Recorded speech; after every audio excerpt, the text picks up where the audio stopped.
Então, semana passada, nós encerramos as pregações expositivas no livro do profeta Malaquias.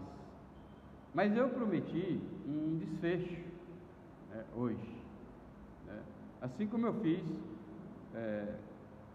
no livro de Atos. Quando encerramos o livro de Atos, eu gostaria de fazer hoje com o livro de Malaquias, e se for da vontade de Deus, eu vou fazer também com o livro de Isaías. Só que nós estamos no capítulo 30, semana que vem vai ser o capítulo 30, mas Isaías tem 66 livros, estamos na metade, e eu, se Deus quiser, eu vou fazer um resumo a última pregação de Isaías também, e hoje estou desejoso de fazer uma pregação, resumo de Malaquias, cujo tema é a mensagem do livro de Malaquias. Então vamos resumir a mensagem do livro de Malaquias, Eu fiz diversas pregações no livro de Malaquias, agora eu gostaria de resumir essas pregações, tá bom? Vamos fazer a oração? Então, Senhor Deus, embora eu tenha já preparado essa pregação, mas libero o meu coração totalmente, até mesmo para que o Espírito Santo não considere esse preparo, se o Senhor quiser. Por isso, mesmo diante do preparo, peço que o Senhor me ajude a fazer o enunciado desta pregação, direto para o coração dos nossos amados irmãos que nos ouvem, com a confiança e a oração que as nossas vidas, que a vida deles seja impactada por essa pregação. Em nome de Jesus, amém. Então, meus irmãos, o tema o tema desfecho do livro de Malaquias é a mensagem do profeta Malaquias, do livro do profeta Malaquias. Qual é a mensagem do livro do profeta Malaquias? Eu escrevi aqui que todos os verdadeiros adoradores devem olhar para o livro do profeta Malaquias como um manual de adoração para os adoradores de todos os tempos. Isso porque o tema principal do livro de Malaquias é culto de adoração, a partir do sacrifício dos animais, seguindo pela responsabilidade dos sacerdotes, da prática e da responsabilidade com a mordomia do povo de Deus, e finalizando com a esperança de que na eternidade tudo vai ser, toda a defasagem na adoração será reparada, A adoração dos adoradores de Deus, de todos os tempos, sempre deixa a desejar em alguma área, não obstante as instruções da Bíblia de como se deve adorar a Deus, de modo que Ele aceite as nossas adorações. Vocês sabem que a aceitação da nossa adoração é representada na Bíblia, principalmente no Velho Testamento, como um incenso queimado, cuja fumaça cheirosa e aprazível sobe até os céus, e quando Deus respira aquele cheiro daquele incenso queimado, Ele respira com prazer e devolve aquela satisfação ao seu povo cá na terra, em forma de aprovação de bênçãos, né? É isso que significa uma adoração aceitável diante de Deus. Aí a nossa vida, individualmente, cada crente deve ter uma vida que seja um culto constante, né? O crente é um culto constante a Deus, de cuja vida exala o quê? Conforme 2 Coríntios capítulo 5, ou capítulo 2, exala de quê? O bom perfume de Cristo, né? De nós exala o bom perfume de Cristo, porque Cristo está em nós, Cristo em vós, é o termo mais repetido da Bíblia. Então, de nós exala o bom perfume de Cristo, como dos sacrifícios judaicos exalava o cheiro da oferta queimada. Era incenso, mas às vezes era o holocausto. Por que o boi, a ovelha ou a rolinha frequentemente era oferecido em holocausto? Holocausto quer dizer que a oferta, porque em Levítico fala de 7 tipos de ofertas, né? Oferta pelo pecado, oferta pacífica, tarará, e a oferta que era chamada de oferta holocausto, né? Todas as ofertas, os sacerdotes e os judeus ofereciam o animal, mas eles também participavam do culto, né? Eles participavam e comiam assado o animal que era sacrificado. Então, e eles assavam e comiam, né? Quem não tinha, e dividia para os pobres, mandava porções para quem não tinha condições, porque nem todos os judeus tinham condições de sacrificar um boi, né?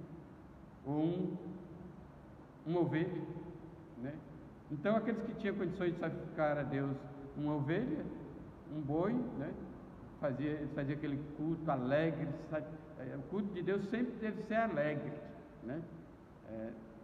Alegre, não badernado, né? Com danças e coreografias e gritarias, não. É um culto do coração alegre. Vocês, por exemplo, aí, vocês estão com o coração alegre, embora estejam aí quietinhos aí, amém? Ou não? Vocês estão com o coração alegre aí? Graças a Deus. Então o coração da gente no culto tem que estar sempre alegre.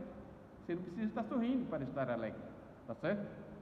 Então eles faziam aquele culto alegre e distribuía porções para quem não tinha e até mandava porções para os judeus que moravam mais distantes ou não podia vir, etc. e tal, né? Mas o holocausto não, o holocausto era totalmente queimado em adoração a Deus, né?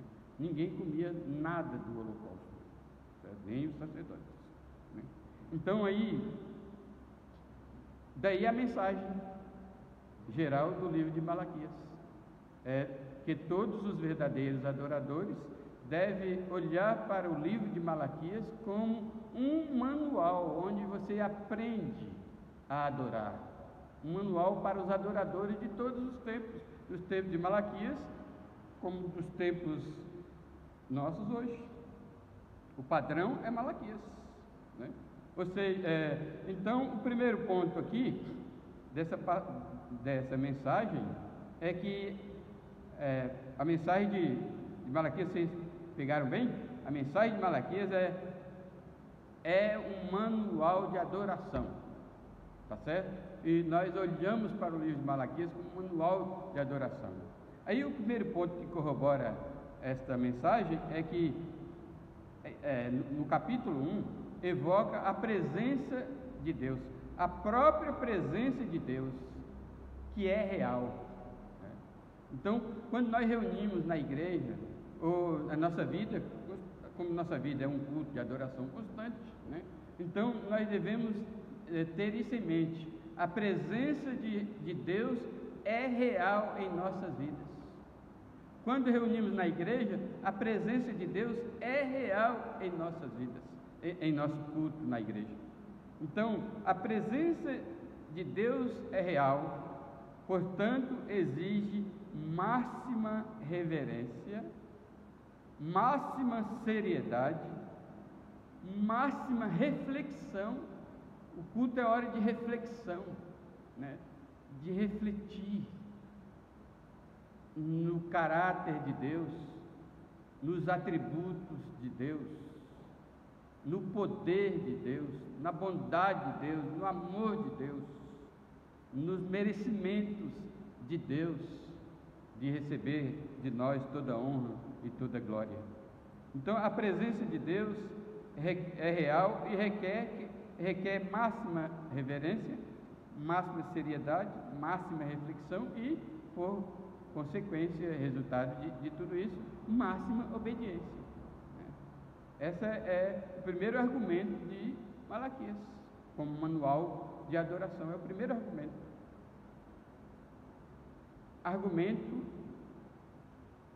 que Malaquias reprova, argumento pelo qual Malaquias reprova os judeus da sua época, porque eles não estavam levando a sério a adoração a Deus, não estava tendo máxima reverência, não refletia na pessoa de Deus, no caráter de Deus, não obedecia os padrões de adoração a Deus, não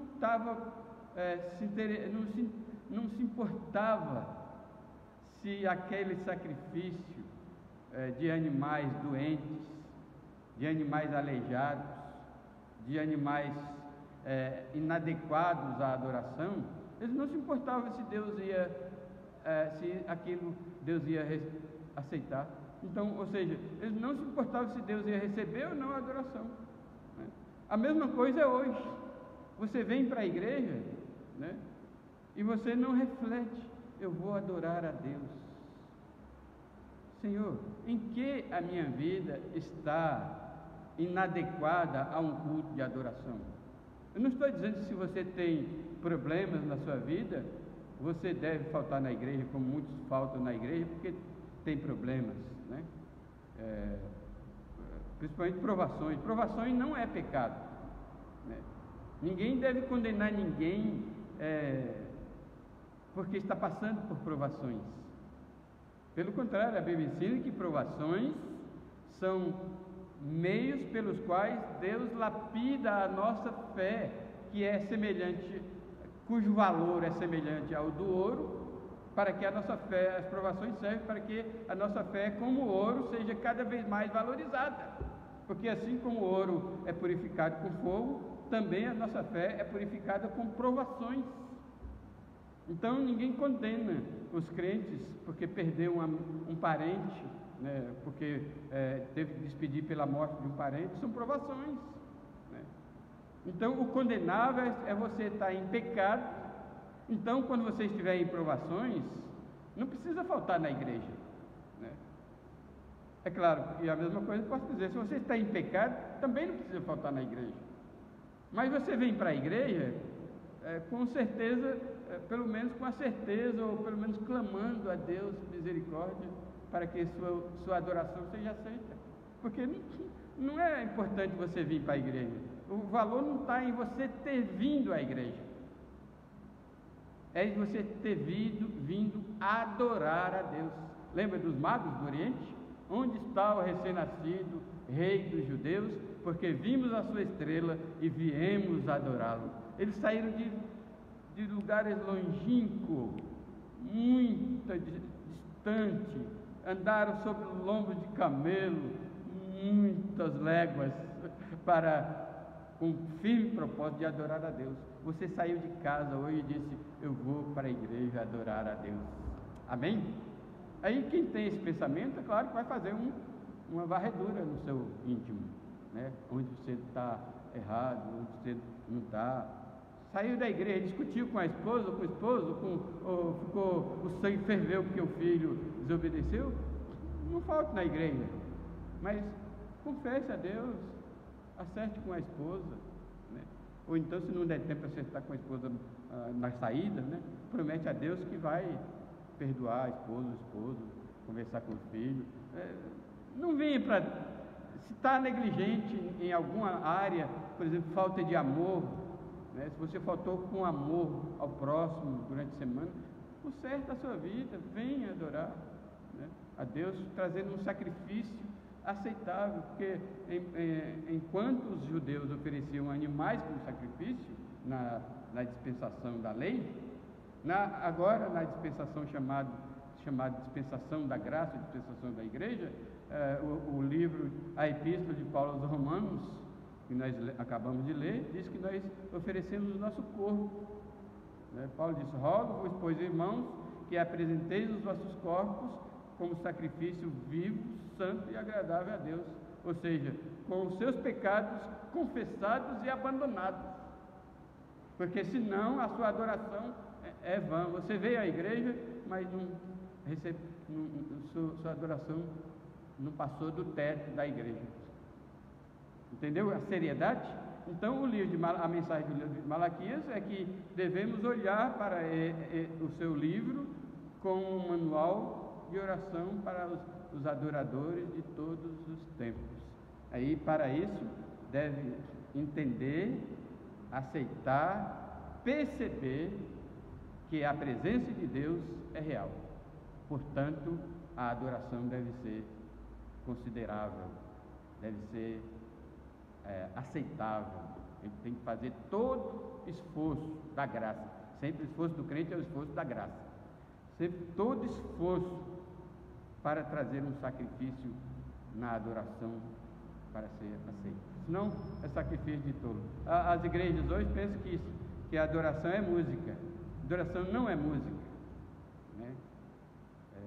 Frequentemente a música pode servir como adoração se for cantada por lábios que professam o seu nome, certo? Lábios que não professam o nome de Jesus. Essa frase é uma frase abrangente. Lábios que professam o seu nome, parece que é uma figura de linguagem que usa a parte pelo todo. Esqueci o nome dessa figura de linguagem, mas é uma figura de linguagem que usa a parte pelo todo, ou seja, os lábios que professam o seu nome é uma vida salva pela morte e ressurreição de Cristo e que vive por Cristo e vive para agradar a Cristo e tem zelo e cuidado no que faz, no que fala, no que vê, no que pensa. Cuidado, olhinho no que vê, cuidado, olhinho no que vê, o Salvador do céu está olhando para você. Cuidado, olhinho no que vê, cuidado, mãozinha no que pega ou no que toca. Cuidado, mãozinha no que toca, o Salvador do céu está olhando para você. Cuidado, mãozinha no que toca. Cuidado, pezinho no que pisa, viu? Cuidado, pezinho no que pisa, ou seja, onde você anda, o Salvador do céu está olhando para você. Cuidado, pezinho no que pisa, é o cântico das crianças. Aí repete: cuidado, olho, boca, cuidado, olho, boca, mão e pé. A gente tem que ter coordenação motora que eu não tenho. O Salvador de lá do céu. Essa é a presença de nosso Deus. Então a presença de Deus é real, portanto exige máxima reverência, máxima seriedade, máxima reflexão e máxima obediência, o que os judeus não faziam na época de Malaquias.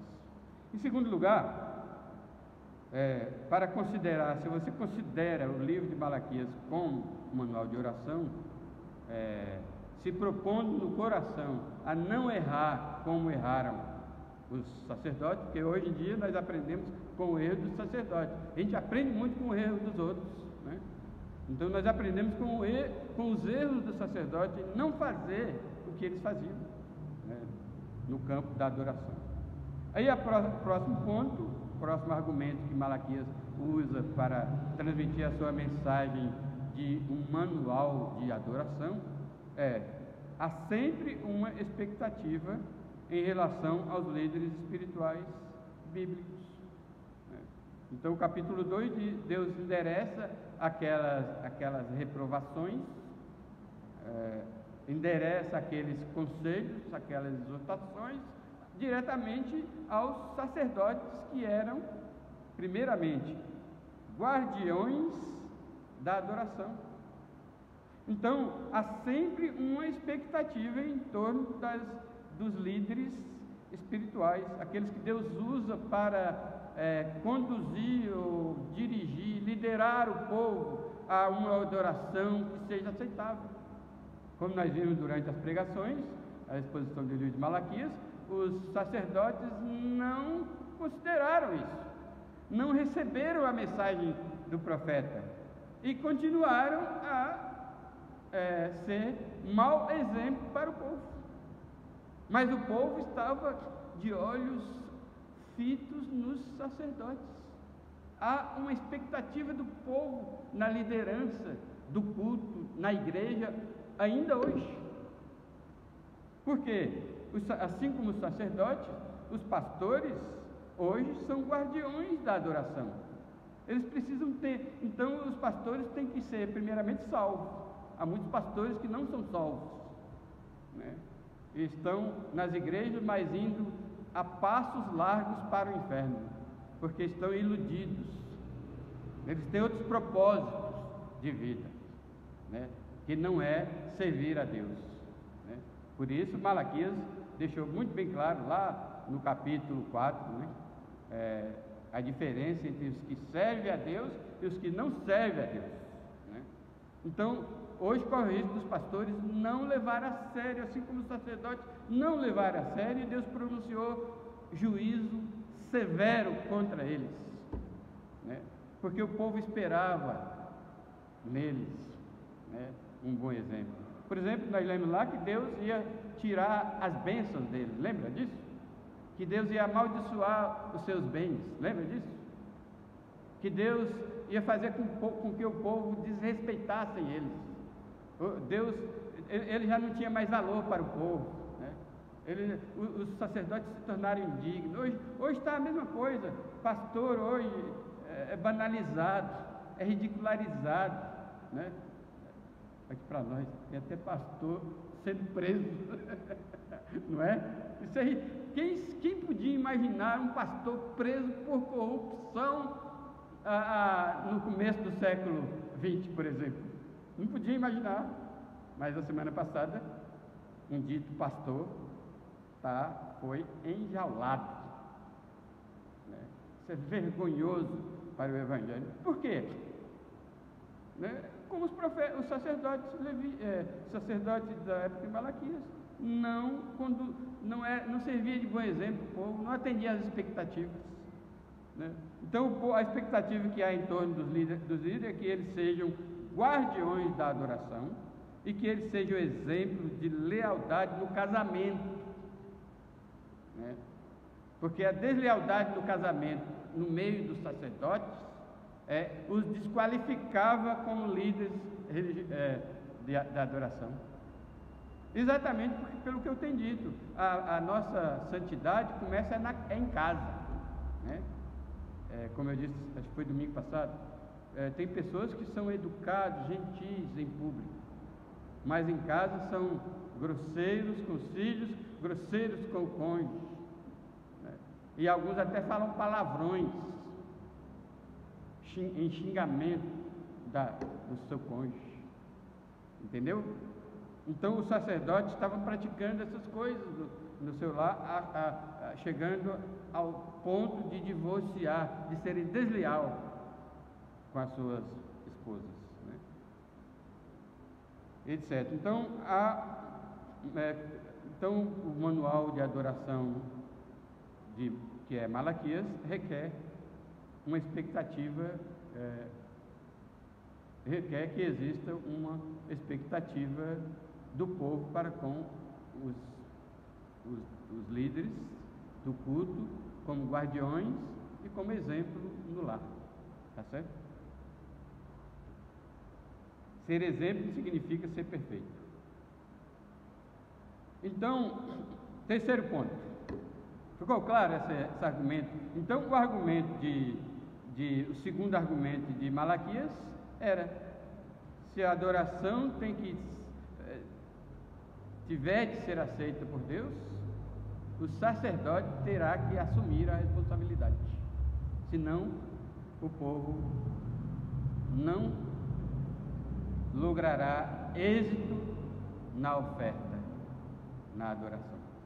Então, no Velho Testamento, existia essa premissa: o povo errava porque faltava-lhes conhecimento, porque o sacerdote era um negligente em oferecer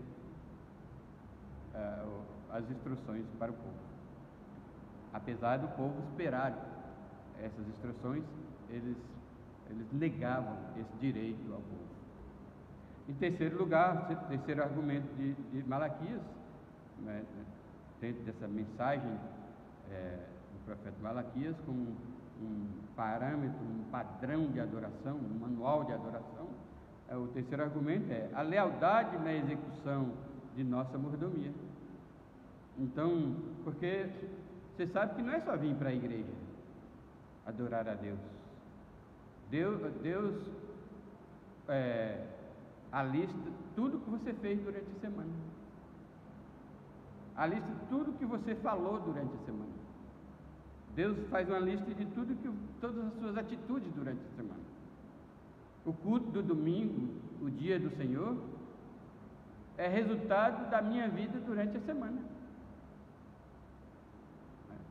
Então, a pergunta do capítulo 3 é: você durante a semana foi um bom mordomo das coisas de Deus? Só que no caso aqui, a mordomia gira em torno das finanças, né? Então, durante a semana, você gastou bem o seu dinheiro? Gastou direitinho? Ou gastou em bugigangas, né? Né?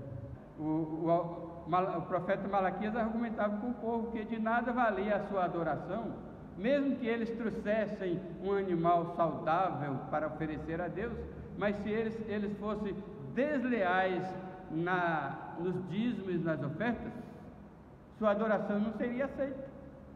Então, a lealdade na execução da mordomia está sendo avaliada diariamente. Diariamente, Deus avalia quão séria é a nossa responsabilidade perante a doutrina da mordomia. E nos dias de hoje, meus irmãos, a prestação de contas é ainda mais forte. Por quê? Mais forte do que nos tempos de Malaquias, sabia? Hoje a exigência de administrar bem as coisas de Deus é muito mais forte. Por quê? Nós temos mais luz do que no tempo dos profetas de Malaquias.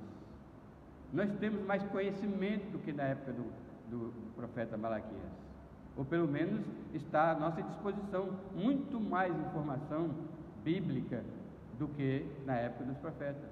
E o mais agravante é que nós reivindicamos que cremos em Jesus Cristo como nosso Salvador e Senhor e que nós o seguimos. Não foi isso que vocês cantamos hoje? Não foi isso que vocês cantaram ainda agora? Sim, meu Jesus, te seguirei, sim, seguirei. Vocês cantaram, eu te seguirei, Jesus.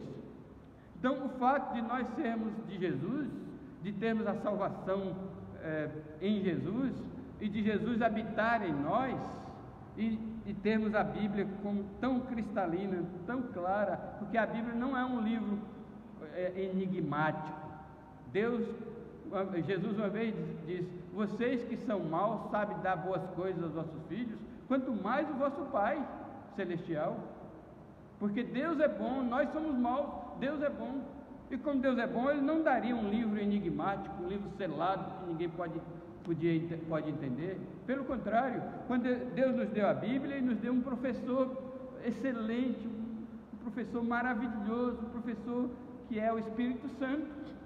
Ele nos deu a Bíblia e nos deu o Espírito Santo para nos ensinar. Então, se somos irresponsáveis com a nossa administração dos bens de Deus, aí a exigência é mais forte. Entende a mensagem, o argumento de Malaquias? Então, Malaquias, no capítulo 3, está dizendo aos sacerdotes: de nada adianta a sua adoração se vocês não trazem os dízimos à casa do tesouro para encher de mantimento a minha casa, né? Então, a aplicação para a igreja é a mesma coisa, né? Então, vocês não devem ouvir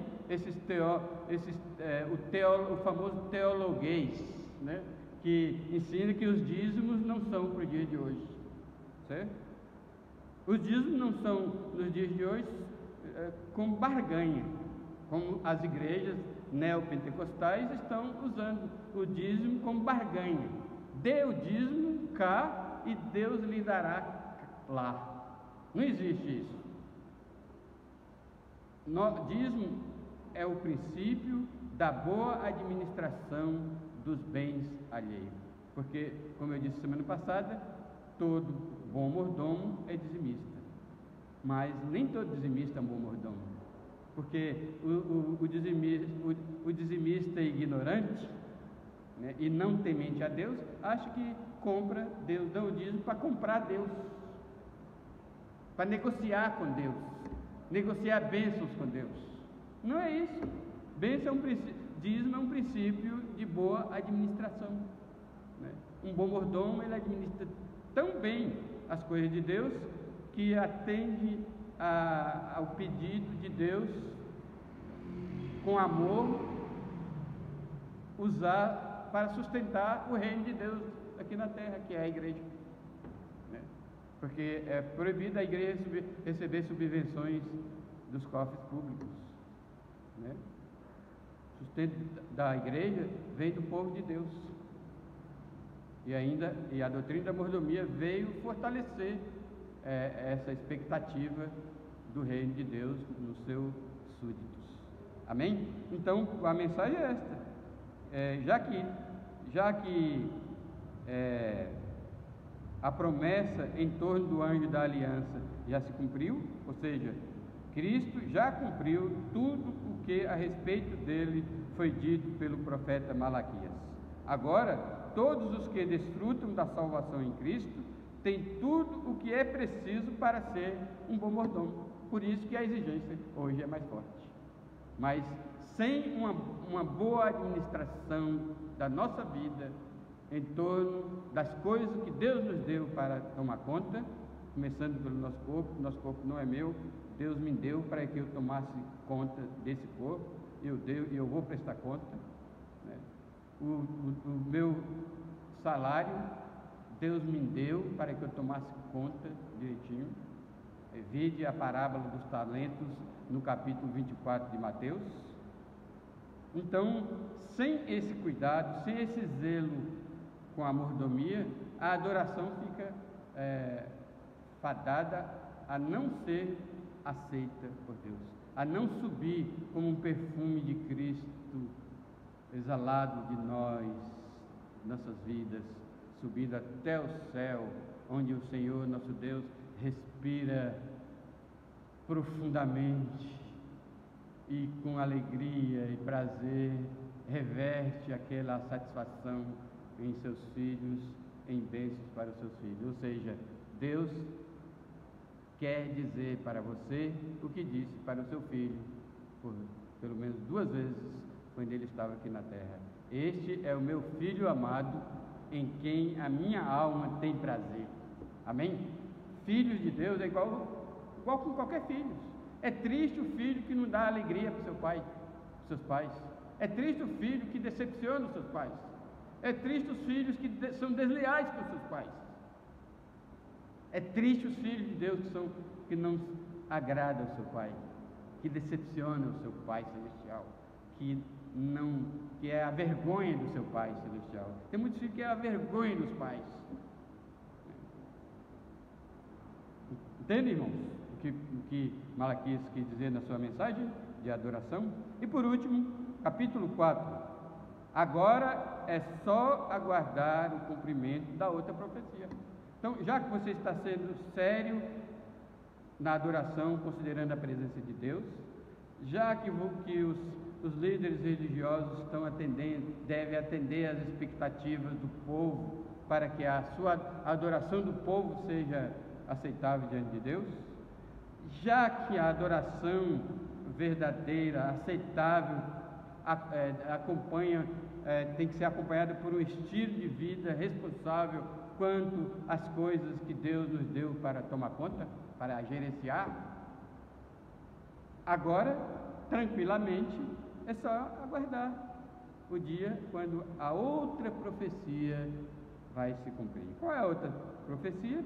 Todos já sabem, é a profecia da vinda de Cristo, quando Deus encerrará de uma vez por todas a prestação de contas, e cada um receberá conforme o bem ou o mal que tiver feito por meio do corpo. Está escrito em 2 Coríntios 5:10, que eu estou aplicando aqui para Malaquias. Então, naquele dia, o capítulo 4 promete que tudo vai mudar, né? Nós seremos perfeitos adoradores, porque não haverá discrepância nenhuma na nossa vida, de modo que afete a adoração e atrapalhe a sua adoração de ser aceita. Naquele dia, o acerto de contas será de uma vez por todas e para sempre, né? Esse dia está sendo aguardado por todos os filhos de Deus que prezam por uma adoração que seja aceitável a Deus. Amém? Então, meus amados irmãos, a conclusão dessa mensagem, uma vez que Malaquias, a leitura, a pregação de Malaquias, os crentes, os adoradores de todos os tempos devem olhar para o livro de Malaquias como um parâmetro, um padrão de adoração, né? Aí devemos pensar por último que o livro de Malaquias é a declaração enfática de como um crente que deseja agradar a Deus deve proceder. Ou seja, Malaquias é um verdadeiro manual de procedimentos, né? Ali em Malaquias tem, juntando com o Novo Testamento, é um padrão perfeito, completo, pelo qual os crentes podem ter a sua adoração aceita por Deus e ser abençoados por Deus. Porque esse manual de procedimento contém os padrões das ofertas justas, contém os padrões dos cultos aceitáveis a Deus, contém a responsabilidade, o padrão da responsabilidade dos líderes e, finalmente, contém um modelo de tudo isso na pessoa do anjo da aliança, né, que é o exemplo máximo de adoração. Cristo, o anjo da aliança, é o exemplo máximo da adoração. Tudo que Deus, toda a adoração empreendida por Cristo, quando estava aqui na terra, foi aceita por Deus. Então, e o desfecho da economia divina na eternidade. Então, Jesus é um modelo de adoração e do desfecho da economia divina na eternidade. Essa é a mensagem do capítulo 4. Que Deus nos abençoe.